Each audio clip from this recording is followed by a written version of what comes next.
পিঠের চামড়া তুলে দেওয়া হবে। ঐতিহ্যবাহী নারকেলবাড়ি স্কুল, এই স্কুলের ছাত্র আমি। এই অমৃতলাল বারই কোন পরিবারের সন্তান? হালদার।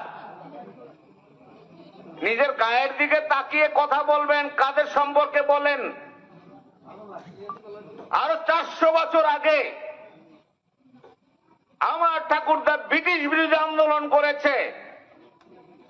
ইউনিয়ন সৃষ্টির প্রথম চেয়ারম্যান এবং একটানা 47 বছর চেয়ারম্যানের দায়িত্ব পালন করছে। আপনার পিতার নাম বোধহয় খুঁজে পাওয়া যাবে না, তাই মানুষকে সম্মান দিতে জানেন না। সম্মান দিতে শেখেন।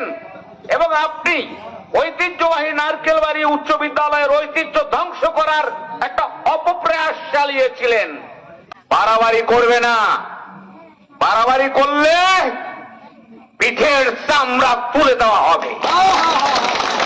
ভদ্র হয়ে যান, কথা বলতে শেখেন নাই, মানুষকে কিভাবে সম্মান দিতে হয়।